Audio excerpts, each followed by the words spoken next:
V následujících několika videích se budeme věnovat nejdůležitější části CRM systému, což je adresář kontaktů.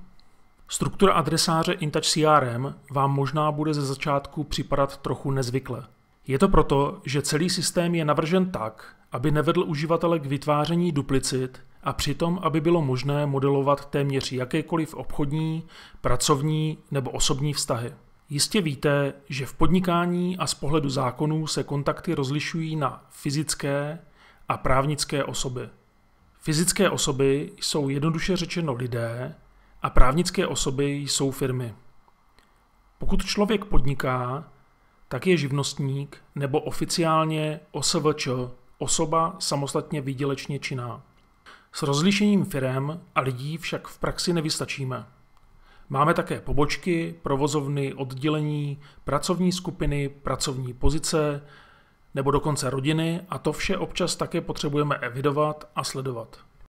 Proto má každý kontakt v adresáři příznak, který se jmenuje typ identity.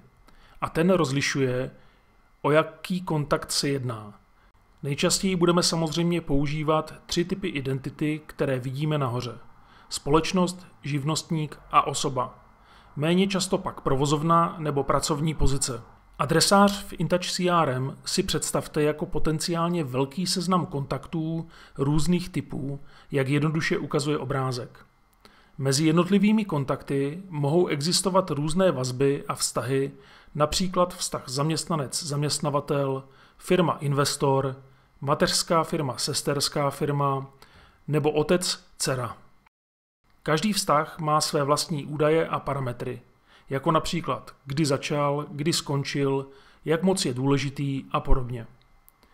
Interně má InTouch CRM všechny kontakty uložené v jedné databázi a všechny operace, které lze provádět s firmou, lze dělat i s osobou nebo provozovnou.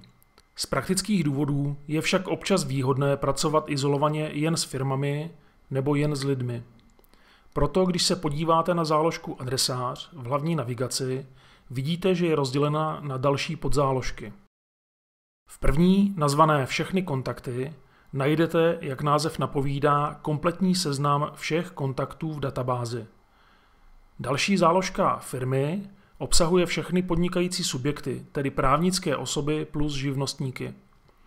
Třetí záložka Osoby vám umožní pracovat s kontakty, které reprezentují lidi. Pak tu máme záložku se všemi provozovnami a nakonec je tu ještě záložka Skupiny, kde je přehled pracovních skupin. Nejčastěji budete pravděpodobně pracovat v záložce se všemi kontakty. Než se pustíme do vytvoření prvního kontaktu, všimněte si, že řádky v seznamu kontaktů mají různé ikony podle toho, jakého typu identity dané kontakty jsou.